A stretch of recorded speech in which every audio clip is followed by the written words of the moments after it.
episode 34. You need a hug. And you, and you, and you.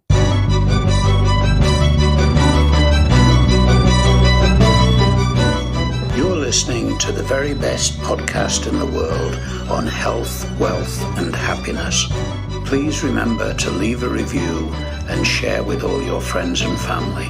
And here is your host, Lars Hilser.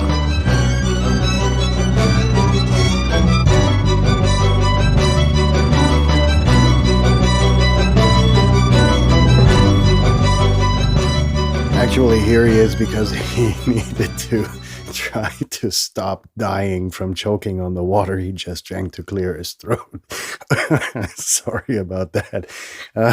Good morning, friends. And this is kind of like an ad hoc, pulled out of my ass episode, simply because I had a YouTube video about hugs in my suggested videos list, and I was really flabbergasted, I don't know, about all of the positive impacts that something so essential or something so simple can have, and basically immediately reflected upon this, inevitable distancing that we're experiencing now due to COVID. And if you're still wondering where all the assholery and fuckery is coming from in the world, there you go.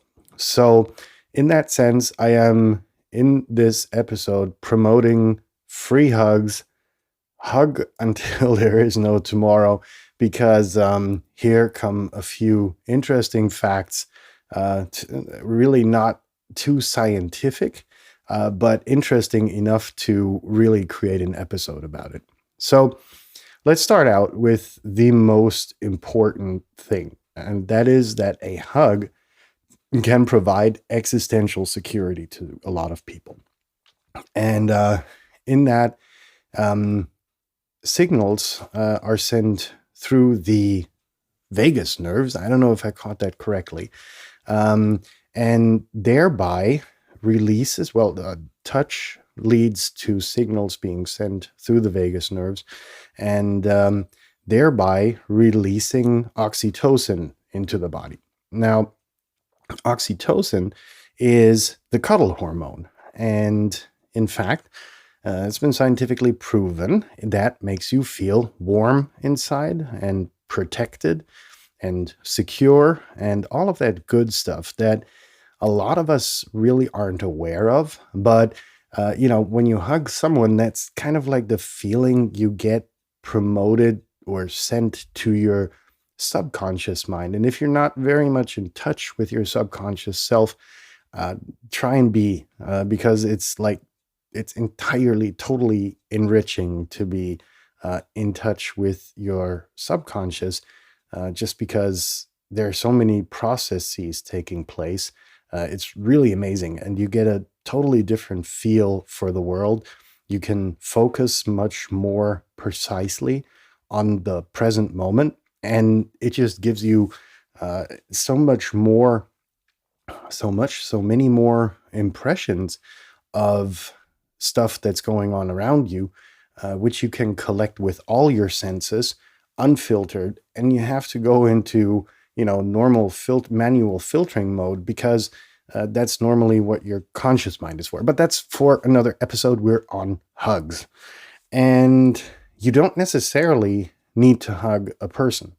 If it's a stuffed animal or something, that will take the edge off. It's not the same thing as the touch to the skin by another person, simply because you've got electromagnetic currents, or not electromagnetic currents, sorry, electric currents, minutely small electric currents being exchanged, and that gives you like the over-the-top thing. But if you're in an emergency, go into a toy store, get yourself a fucking stuffed animal and hug it.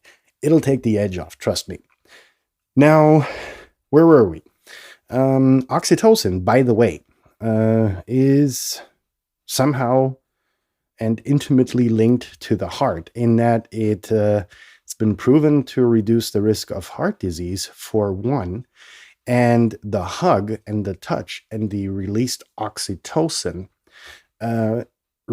slows down your heart rate and therefore gives you this it calms you down and therefore increases your feeling that you're experiencing. And this feeling has been described by a lot of people as somewhere between devotion, trust, and bonding, like in the in a triangle shape, somewhere more shifted towards the trust bit. And it's just, let's put it all under the top word of security, because I think that's quite adequate, the adequate top level term to use here.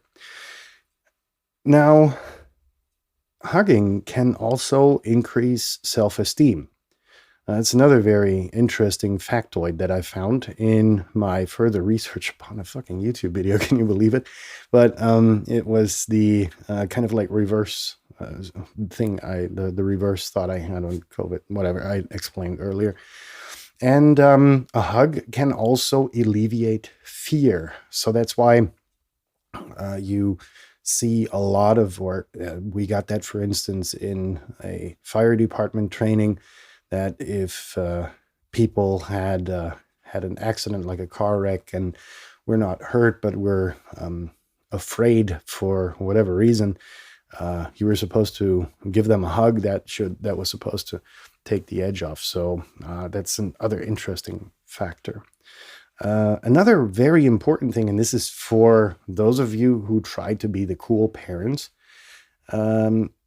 children who aren't hugged have developmental delays in walking, talking, reading, for instance, but they also develop bad personalities often. I'm missing the technical word that was used, but that's kind of like a very interesting conclusion I had. And, you've got your parents who try to be the cool customers in front of others. If your kid wants a hug, fucking give them a hug. And if you cuddle them close to death, you can't, trust me. Just, do it. Just get it over with, calm down, be, what was it? The Kindergarten Cop, very interesting movie, by the way, in that context. People, let's get to the numbers. People crave an average of 13 hugs a day.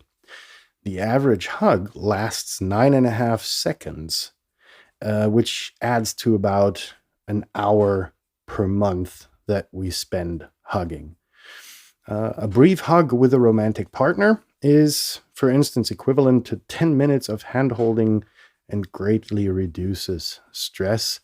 But this is more in a very already bonded and foundationally sound relationship.